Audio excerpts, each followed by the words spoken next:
and welcome to Brands Hatch for rounds 3 and 4 of the Henderson Insurance Brokers LMP3 Cup Championship.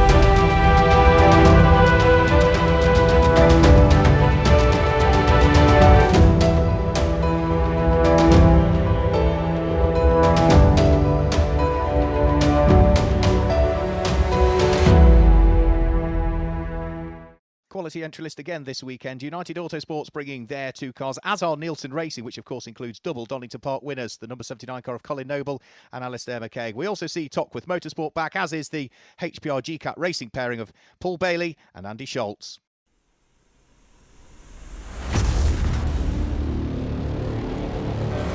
Alright, so as we start the lap here, I'm just trying to make sure I've got a good gap and exit out of the final corner in 4th gear. Make sure we get a really good run and try and take this a bit of a dip down the main straight, swing it back across to the left-hand side, try and brake as late as you can, avoid the bumps. And this is a really challenging corner because, you know, it goes up and down and they get this compression, so you really got to carry as much as you can into there.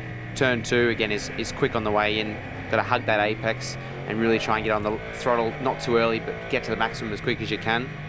Graham Hill bend, you want to just miss that inside curb and then just get on the gas as early as you can as well. And going into Surtees, it's all about the exit here. So as you can see, I go for a really late apex and then back again on the power, and then this is the big run down to Hawthorns. So we get up to 5th gear. I think on a really good day you could probably get to 6th. You can see we're on the red lights.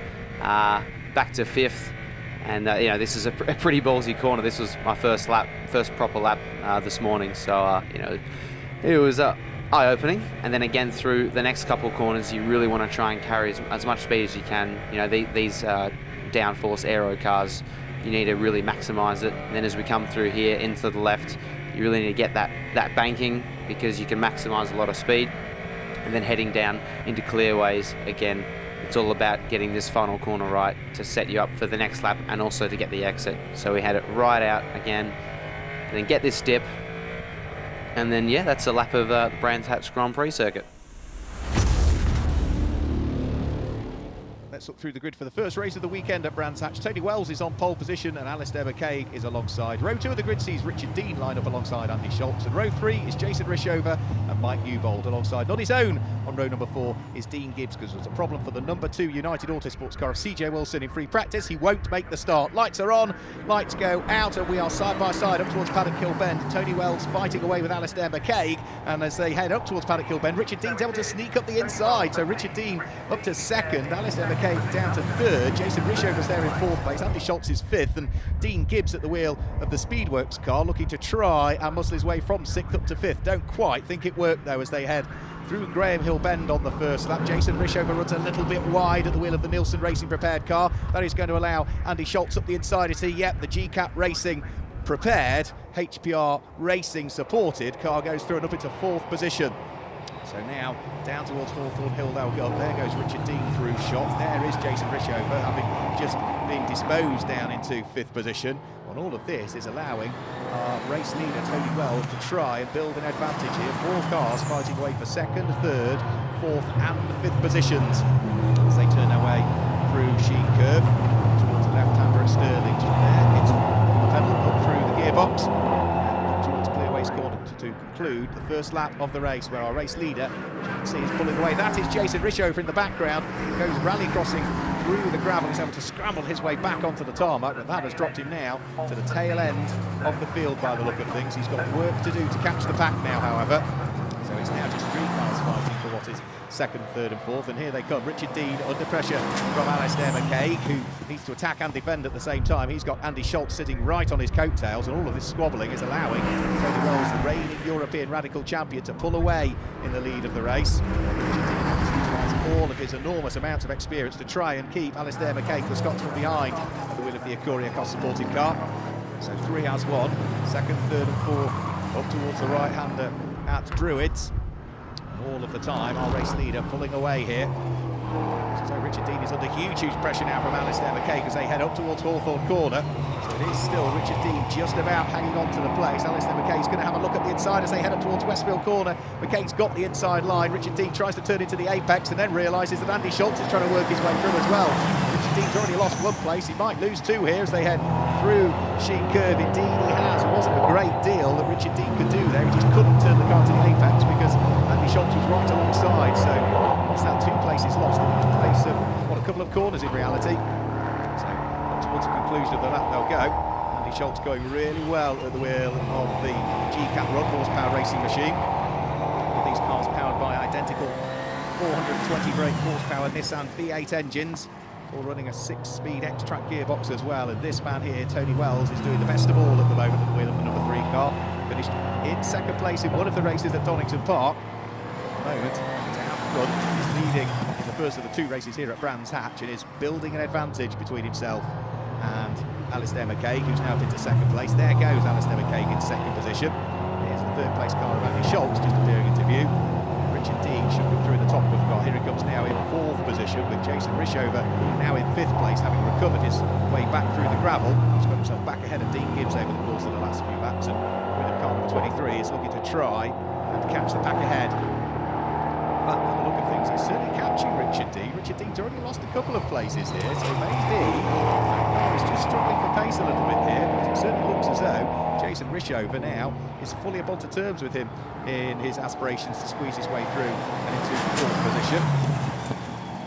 Former Radical racer Jason Rishover right up onto terms with Richard Dean, who we've seen racing lots of single-seaters and sports cars, not just throughout Europe, but also spent a good chunk of his early career in Japan as well, racing in Japanese GT and Japanese Formula 3 and Japanese touring cars briefly, but now he's very much under pressure from Jason Rishover, who's put himself in prime position to have a look at the inside as they head up towards Paddock Bend. Well, there wasn't a great deal of defence put up there by Richard Dean, so I do wonder whether there might be some sort of small problem with that car, because he lost a couple of places in a couple of corners early on, and now not only has he lost out to Jason Rishover, who's not a slow driver, but he seems to be falling away already.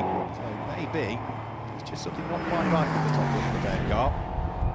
Here over the start-finish line comes Andy Schultz, with the horsepower racing machine, looking to try and hang on to a podium place if he can, put the car in a strong position before he vacates the driver's seat, puts it into the hands of Paul Bailey for part 2 of the race. Everything's going well at this stage, turning his way through Druids, then up towards Clearways, and on towards the conclusion of another lap. And here is Jason Rishover.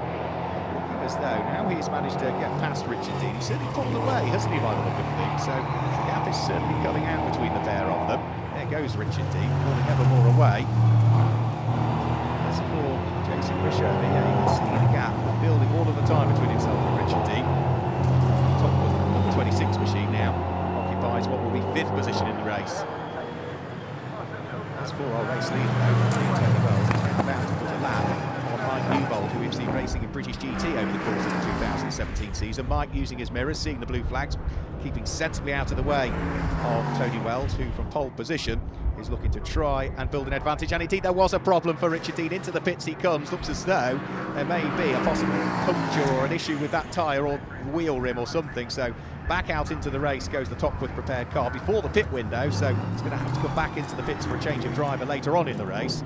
So Richard Dean will just get out, still on the lead lap of the race. Time, however, lost.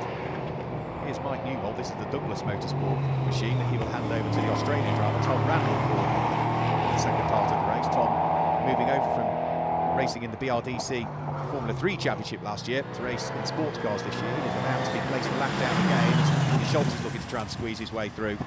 Mike was driving sensibly to allow the race leader to go through. Equally as much good driving again, moves neatly out of the way of Andy Schultz. Press on again in 3rd place. This man here, Tony Wells, is pressing on in the lead of the race, having built the advantage. Alistair McCaig is not that far away from him still, so when you slip up at all from the race leader, may well see this car here, Alistair McCaig, putting under pressure, because you can see the two of them in the same shot there. A huge amount of daylight between the pair. there. At this stage of the race, the Scotsman in second place is travelling a little bit quicker than the race leader, so the margin is just being chipped away at by the Courier Cross machine. So there you go, the lead there, towards the conclusion of another lap.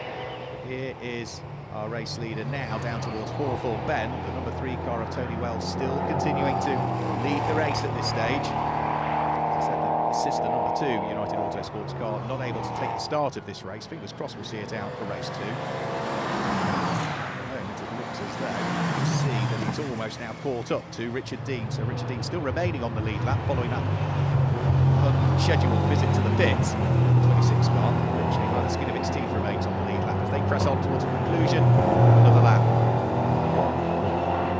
As they conclude another lap, there goes LMP3. Here's the car that's in third position. Andy Schultz still going well in third place, or was going well. A spin for him at the exit of Stirling's Bend. The car facing the wrong way. Fingers crossed he's still got the engine fired, which will allow him to rotate the car through 180 degrees. Should hopefully be able to continue in the race. That will be losing him time and positions. So here is Andy Schultz. The engine's running. He's going to have to try and scramble his way through the gravel. Fingers crossed there's enough momentum the car can dig its way through. Indeed it has. So lots of time lost for Andy Schultz. Positions lost as he retakes to the tarmac just about as the pit window is opening. Join us for more though after the break.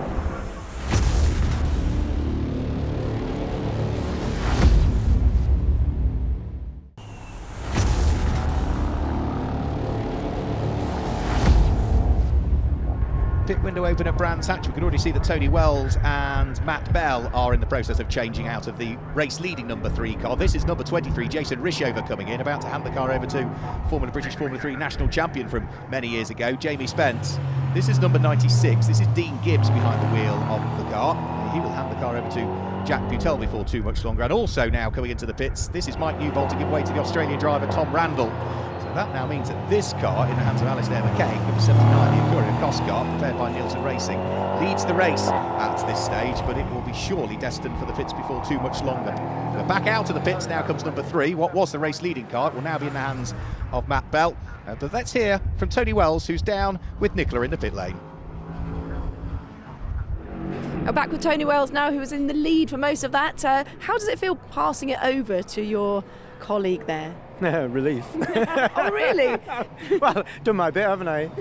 I guess so, but I suppose you have to have a lot of trust in handing it over. You've done all that work and all that effort, all that focus, and then you give it to someone else. Isn't that daunting?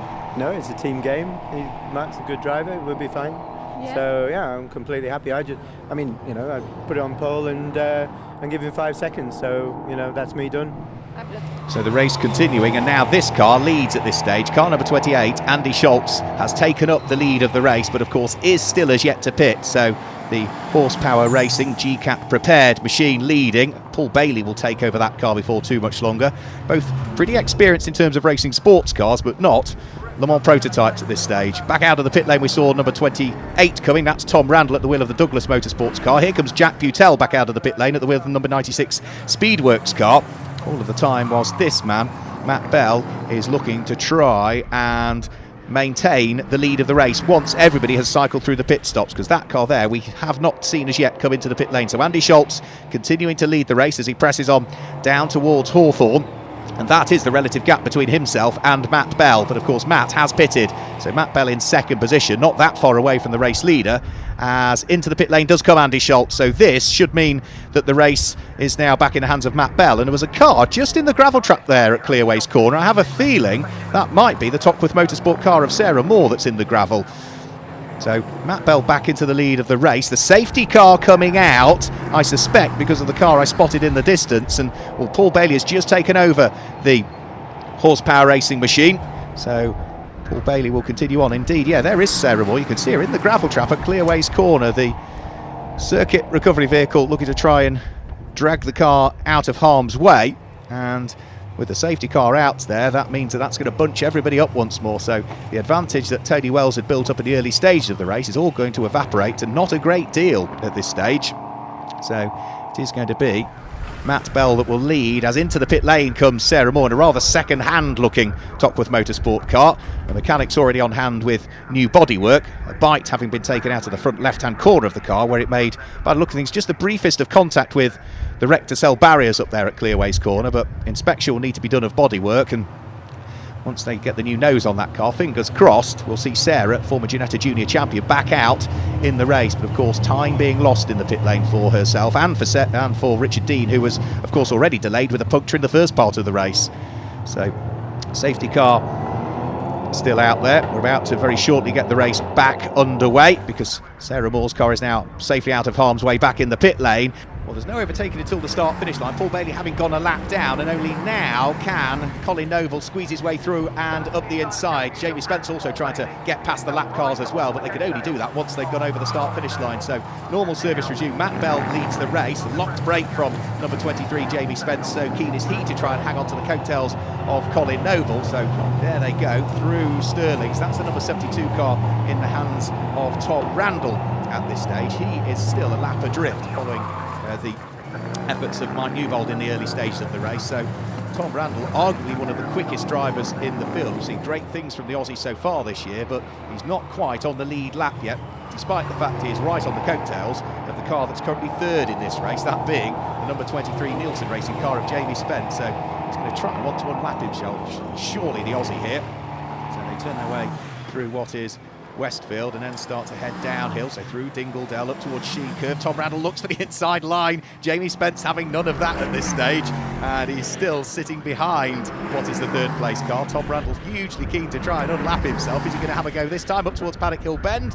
Looks for the inside line, and the Aussie is able to squeeze his way through, so place gained for the former single-seater racer all of the time, whilst Matt Bell leads the race. And this car here in the hands of Colin Noble is in second place. Third place still remains the same. It's Jamie Spence. It's just he's now been unlapped as far as Tom Randall is concerned. There's a lap adrift, but is closing in on the leading cars at this stage. And this is the hastily repaired Topworth Motorsport car in the hands of Sarah Moore. So you can see the new nose cone to that car following the damage and problems that befell her.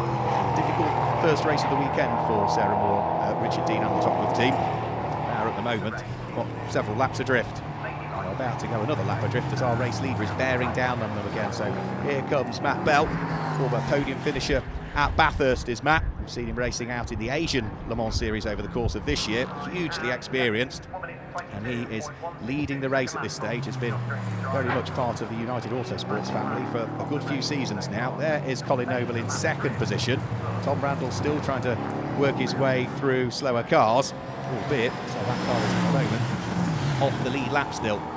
Is now starting to close in on Colin Noble, who's second. So is he going to unlap the car in, as far as he's concerned, the car that's in second position? And Colin Noble having just posted the fastest lap of the race, but Tom Randall is not that far away by the look of things, so going superbly well. There's our race leader Matt Bell. There is Colin Noble in second place. Well, there he goes. But the Douglas Motorsport car, number 72, in the hands of the Australian driver, is getting ever closer to him by the look of things. So both of them working terribly hard.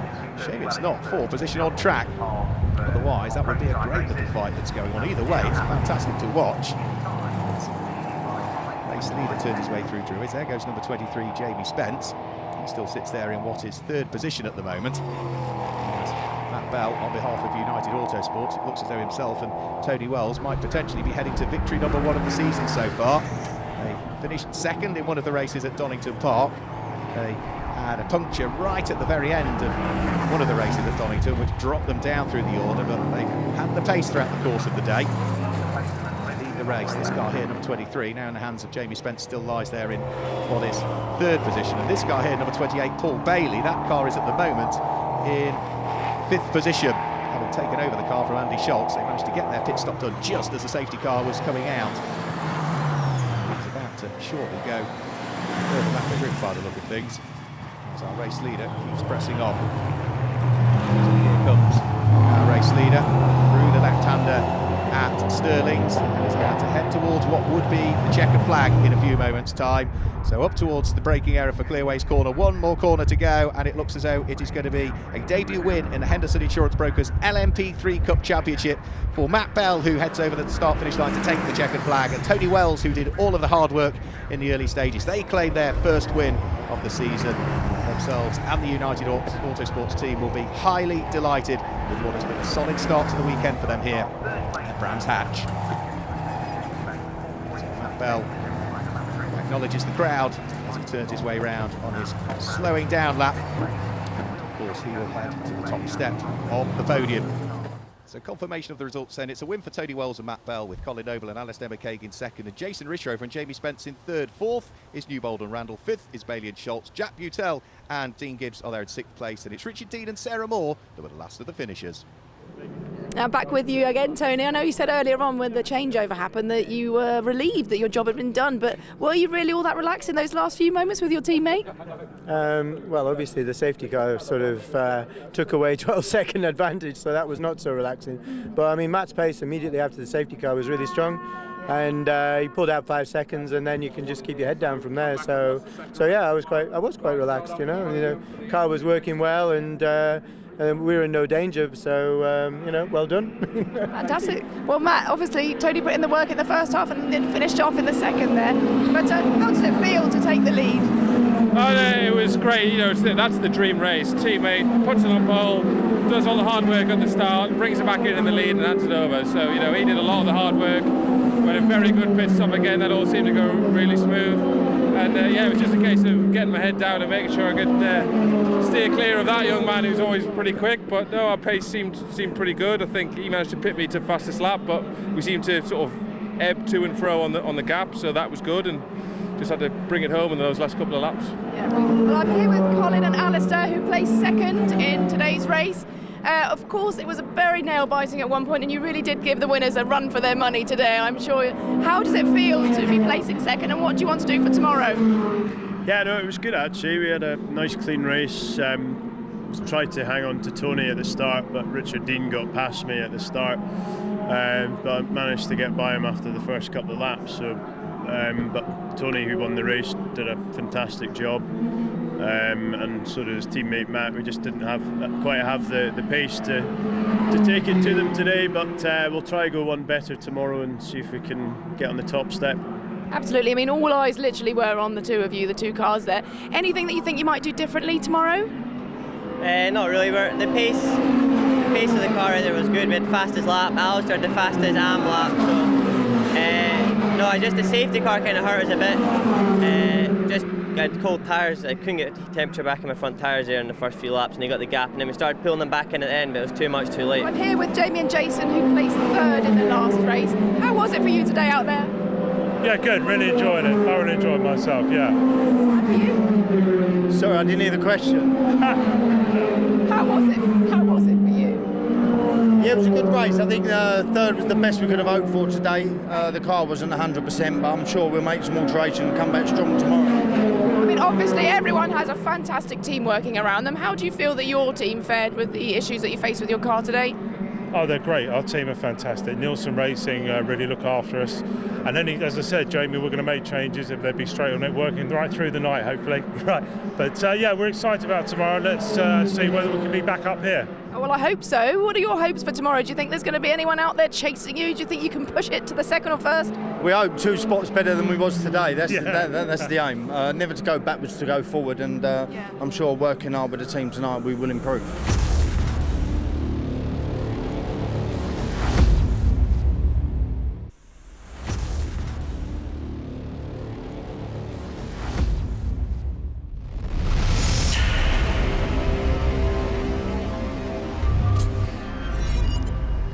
Tom, tell us a little bit about your background. Where did you start from? How did you get started into racing? Well, firstly, I'm from Melbourne, Australia, so I was born 21 years ago, which makes me feel old and young in a way. You're not old.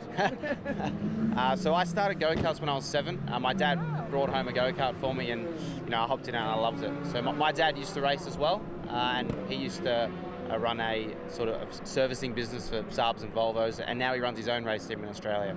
So started off in go-karts, and my dad always had this philosophy where, you know, we weren't going to move up until I could prove myself. So I took a few years off in karting, but my main sort of years in go-karting were when I was 15, 16, and I won a few big karting events in Australia, and then I moved up to Formula Ford, which is very competitive in Australia, and I did 2 seasons of that and won the Australian Championship in the second year.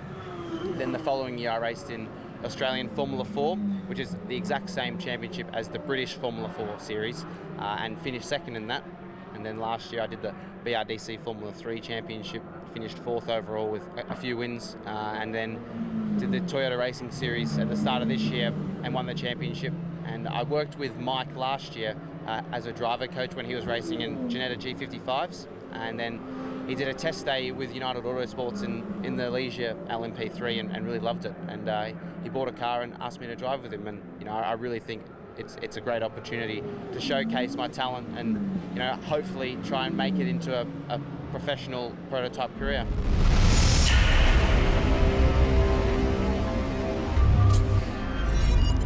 Let's have a look at the grid then for the second race of the weekend. Jamie Spence on pole position alongside his Alistair McCaig. Tony Wells and Andy Schultz on row 2. It's Richard Dean and Dean Gibbs on row 3. And it will be CJ Wilson and Mike Newbold who will start on the 4th row of the grid. The car's coming up towards Clearways Corner. The pace car is about to peel its way into the pit lane. We're about to get the 4th race of the season for the Henderson Insurance Brokers LMP3 Cup Championship underway here at Brands Hatch. A good start from Jamie Spence and a fantastic start from Tony Wells, who's looking to try and draw himself alongside. And up the inside of Alistair McCaig, the United Autosport car slots its way through as they head through Paddock Hill Bend and has to defend the position on the run up towards Druids for the first time.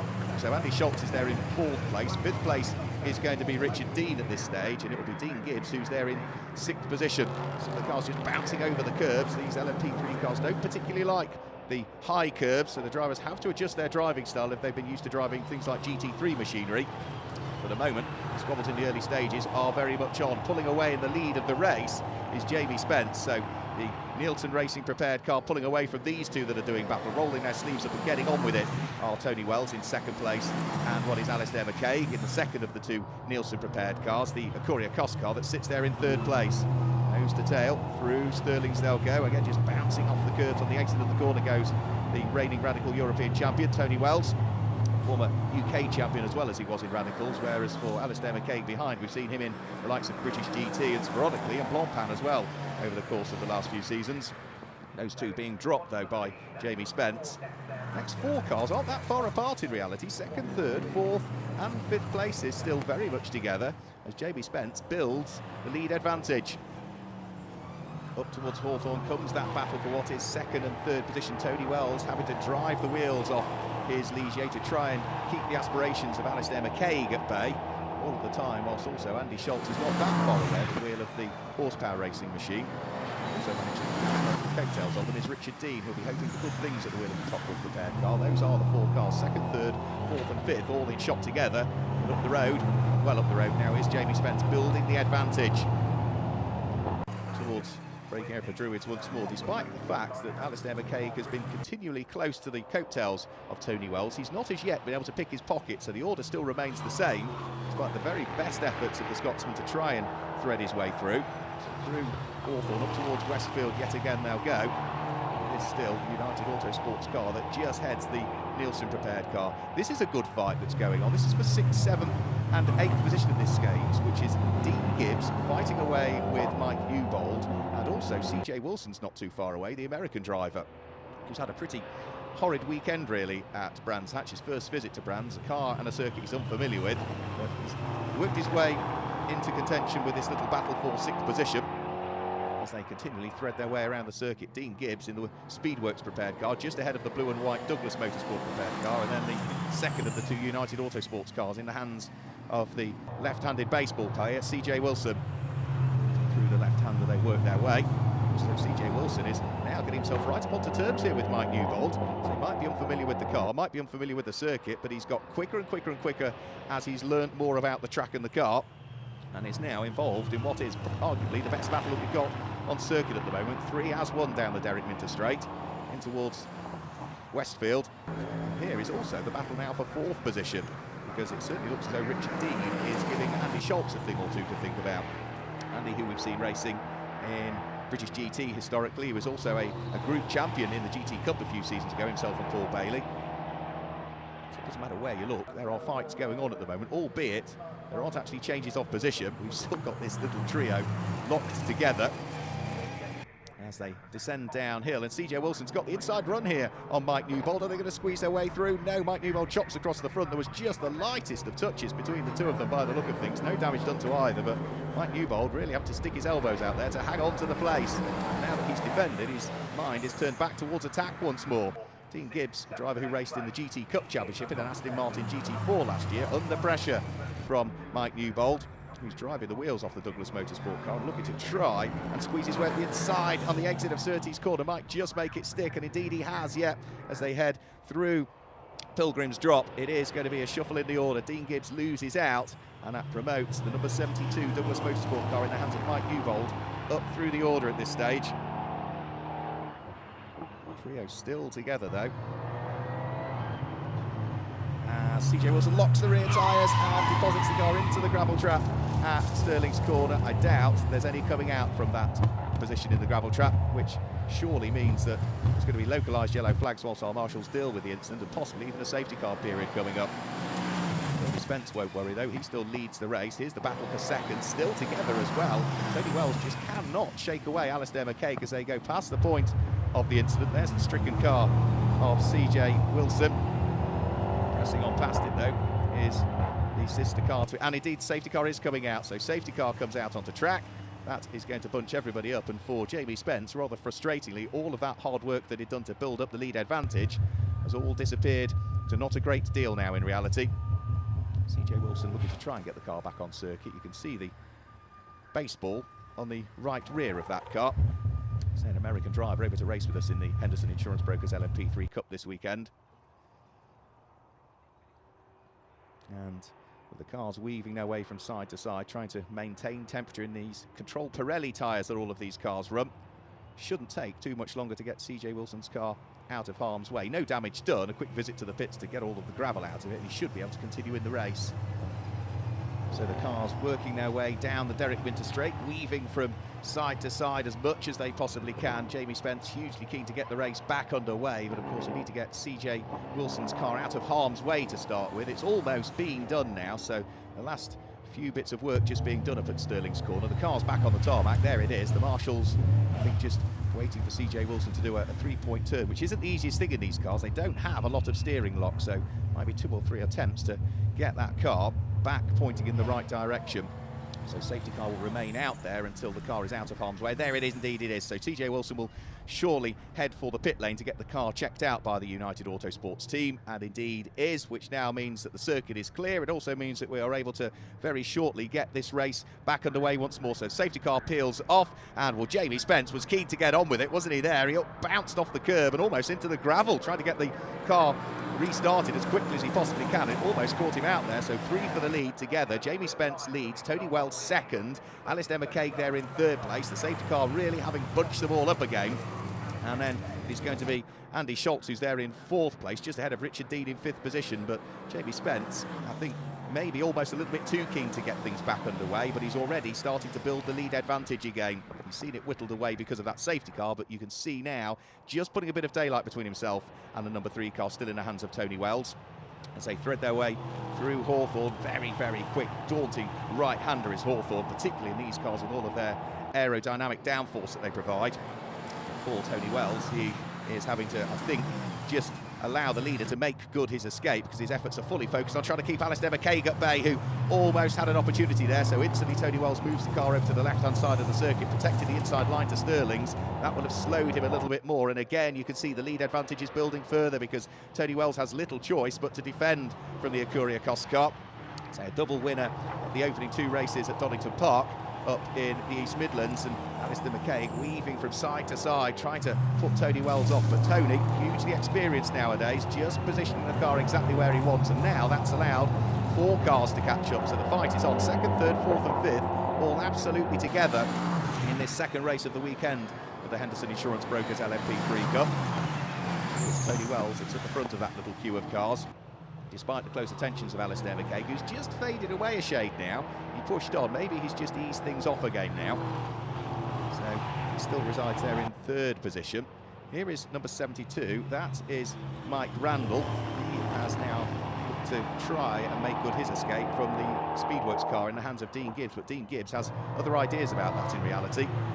They will be fighting over what is going to be 6th and 7th places at this stage as they head out of Stirling for the Douglas Motorsport car just ahead of Dean Gibbs. Our race leader, Jamie Spence, as we say, doing driving duties entirely on his own over the course of this weekend because of family commitments for Jason Rishover. He has no co-driver to worry about. You can see the advantage that's built up between this next little string of cars, which are still quite close together for 2nd, 3rd and 4th place. 4th place being that car there, the horsepower racing car, prepared by GCAP Racing in the hands of Andy Schultz. But the pit window is now open. Cars are diving for the pit lane for the 2nd race of the weekend here at Brands Hatch. So into the pit lane comes Tony Wells to hand over to Matt Bell. Also into the pit lane comes Alistair McKay to hand over to Colin Noble. So that's the fight for what is 2nd and 3rd on the road heading into the pit lane. Also Mike Newbold comes in as well to hand the car over to Tom Randall. So it's a busy pit lane at Brands Hatch. Join us for some more after the break.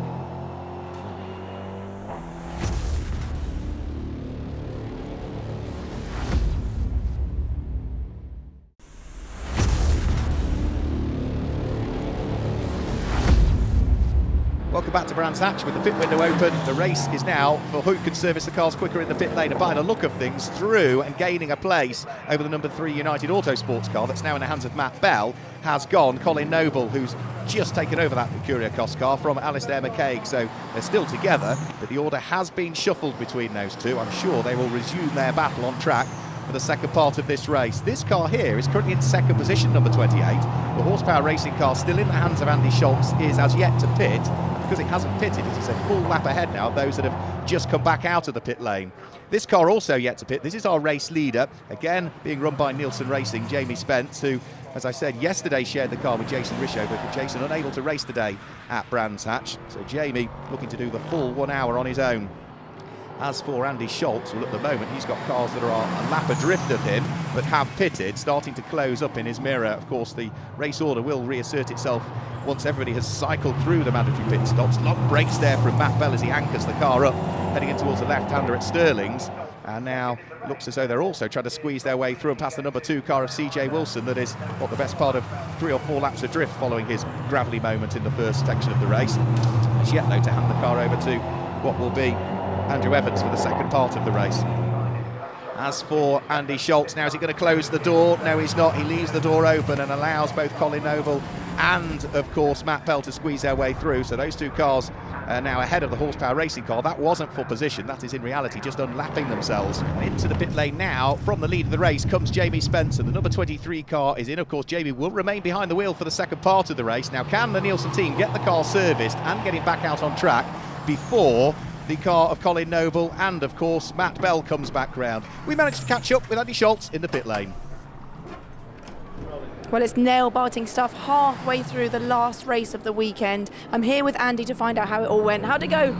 Yeah, it was better, much more successful. I didn't bin it, so that's good. I brought it back in and it wasn't a bad run. Just, we're working still on the setup, so I'm trying a few different techniques, but managed to hold the position okay, and that was all right. And I was hoping to stay with the other 2 guys, and I sort of hung on the back of them, but couldn't really gain enough to catch up to them. But that's fine, that's what we wanted, a nice clean run, and then hopefully Paul can have a good clean run to the end. Yep, certainly Paul Bailey behind the wheel of that car will be hoping for a clean run to the end as well. As the battles continue out on circuit, this is the fight for 2nd and 3rd still, and Colin Noble can just not shake away the charging Matt Bell as they thread their way through Stirling's and start to head up towards the conclusion of another lap, which by the look of things sees our race leader pit and come back out, Jamie Spence, number 23, and still maintain the lead advantage as he heads through the left-hander. So Jamie Spence, having built the advantage in the early part of the race, had it whittled away because of the safety car period, was able to rebuild enough of an advantage to hang on to the lead. Through shot he goes, and we'll wait and see what the relative gap is between himself and the car in 2nd position, which should be coming into view any second now. Here it comes, Colin Noble in 2nd place, and Matt Bell still there in 3rd place, still working terribly hard, but you can see the advantage that our race leader, Jamie Spence, has been able to rebuild up over the course of the 2nd part of this race. That is going to be the car that's now in the hands of Jack Butel, car number 96, driver that raced in the MSA Formula in single-seaters the last couple of years, partnered with Dean Gibbs. They've had a solid start to the season, and this now is going to be the fight for 4th and 5th position. Paul Bailey, car number 28, the horsepower racing car, trying to hang on to it from the charging car of Sarah Moore, the Topwith Motorsport prepared Ligier. So all of them powered by identical V8 Nissan engines, all the same chassis this weekend. It is a multi-mark category, the LMP3, but all of the cars in the Henderson Insurance Brokers LMP3 Cup Championship this weekend are all the Ligier chassis. And Paul Bailey looking to try and hang on to the place here, despite the very close attentions of Sarah Moore. And now closing in onto the coattails of them is the Australian driver, which is Tom Randall, who is setting fastest laps, trying to close up the gap between himself and the pair ahead. So 4th, 5th and 6th places, all very much together, and arguably the quickest driver amongst those three. Tom Randall is at the tail end of the little trio. Is he able to unlock the door and gain a place on Sarah Moore? Has a look at the inside, heading in towards Hawthorne Corner, squeezes his way through. 1 place gained for the Aussie. Is he now able to also work his way through and past Paul Bailey? Paul Bailey defends down the Derek Minter straight, and he's able to hang on to the place through Westfield Corner, but Tom Randall has the overlap this time, does he? Yet through Dingledale, up towards Sheen Curve, and Tom Randall has indeed made it through. So 2 places gained over the course of so some 3 corners, from 6th now up into 4th position for the charging Australian driver. And there's more work to be done by Paul Bailey if he wants to hang on to the place, because Sarah Moore has already been able to squeeze her way through. So in stark contrast for Paul Bailey, it's 4th down to 6th over the course of what a lap in reality, but it's a clean run towards the end, and that's what he and Andy Schultz, as he discussed in the pit lane, was after. Tom Randall is on fire at this stage. The Australian driver, just having posted the fastest lap of the race, he is now caught up with the United Autosports car of Andrew Evans, the American driver, who is just about to be lapped again by Tom Randall, who is able to squeeze his way through all of the time, whilst this car leads. Jamie Spence out front and leading the race. Jason Rishover will be hugely keen if he can hang on to the position. It would be a first victory for this car in the LMP3 Cup season, and all of the hard work for Tom Randall is going to come undone. There is a 1 second pit penalty, some transgression during the pit window. I suspect the car just having stopped for too short a period means that car is going to have to come into the pits, have a 1 second stop go penalty, which is just taking now, and head back out. But some of that hard work from Tom Randall to work his way up to 4th has all been undone in reality. Here's the battle for 2nd place, still not that far apart either, are they? Colin Noble still looking to try and build an advantage between himself and Matt Bell, as the charging Tom Randall's back on circuit and already starting to try and gain places again. That's another place he's just gained over Sarah Moore, so that works Tom Randall further up through the order. Don't quite think he's going to have enough to feature on the podium. He will be somewhat reliant on problems for others that lie ahead. That's the number 2 car of Andrew Evans. He just gets past again, having only just overtaken it prior to his stop-go penalty. He is able to again catch it and get past without too much of a problem. So as for Jamie Spence, though, comfortably leading the race at this stage as he heads through Dingledale up towards Sheen Curve, and well, problems. Jamie Spence has got a problem. It looks like there's a rear puncture on that car, and he spins the car just in front of Paul Bailey, who's able to avoid contact with it. Poor old Jamie Spence, who you could see the wheels locking, and it looks as though there's a right rear puncture on that car. Yeah, he's going to try and limp the car back to the pits. He's heading into the gravel trap, and the car bogs down, which is hugely unfortunate for Jamie Spence. That has lost him the lead of the race. He didn't do a great deal wrong there. It was just a puncture that unfortunately caught him out, and as he tried to limp the car back to the pits, see him inspecting that left rear corner. Out come the red flags as well, so that at this stage of the race is going to mean that we are going to have a win on track for car number 79. Alistair McCaig and Colin Noble will be declared the winners, because Jamie Spence, who was leading, was not part of the race when the red flags came out. He had retired the car. So let's confirm the results then. It's a win for Colin Noble and Alistair McCaig. Tony Wells and Matt Bell are 2nd, ahead of Mike Newbold and Tom Randall in 3rd. Richard Dean and Sarah Moore 4th, ahead of Jack Butel and Dean Gibbs. Paul Bailey and Andy Schultz in 6th place, and CJ Wilson and Andrew Evans in 7th. And a frustrating retirement for Jamie Spence. Well, what a victory today, absolutely spectacular. I know that both of you have been smiling from ear to ear the whole time, but not everybody was smiling out there. A couple of incidents on the track. How did that affect you? The safety car probably helped us slightly, but the team did a great job in the pit stops, gave us the jump, so yeah, I just had to protect what I had, and we could put some fast, consistent laps, and Matt put me under pressure for the majority of my stint, so Yeah, really pleased with the car's pace and the improvements we made on the car from yesterday, and yeah, it was brilliant. Yeah, and we're quite fortunate obviously with the red flag at the end. Well, obviously it's paid off. Well done. Thank you. What an incredible race. Obviously smiles up here on the podium, but not smiles around for everyone. It was a tough time out there for some of the drivers. Do you send your condolences to them? Yeah, of course. You don't want to see people, you know, sometimes you do get punctures. We had a puncture in race 1 at Donington, so, you know, this is unfortunately how it happens. So it's a shame for Jamie because he was clearly going to win. Yeah. So, you know, you take the results as they come. But, so, no, but we had a good time. I mean, you know, I really enjoyed the start. So Alistair was completely asleep. Jamie went early, and I just followed Jamie, and I was like buried down the inside of him against the pit wall. I'm thinking, mate, you're going to have to back off because I ain't. And he did. Well, you're both smiling. You must have had a fantastic day. Have you enjoyed this weekend? I certainly have, yeah. I mean, you know, to get a win, both 2 podium finishes and one of them a win, so it's almost perfect weekend. We just really want to try and do the double header at Spa. You know, everyone wants to win at Spa. It's going to be a competitive grid again, but it's a phenomenally competitive top 3, top 4, so it's always going to be tricky. So, being that it's so competitive and slightly more so in Spa, will there still be smiles and sportsmanship all round?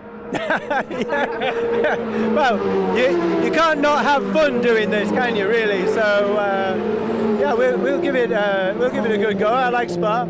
I've had poles there before, so you know, I'm going to give Alistair a bit of a run, and we'll keep it going. And then the week after Spa, we're at Le Mans. So I swapped to the other team, and I'm with Colin. So we're having a good laugh. Brilliant. Well, it obviously sounds like you've had a ball today. Well done, and I'll see you at Spa. But take us through what happened out there and how you managed to steal third.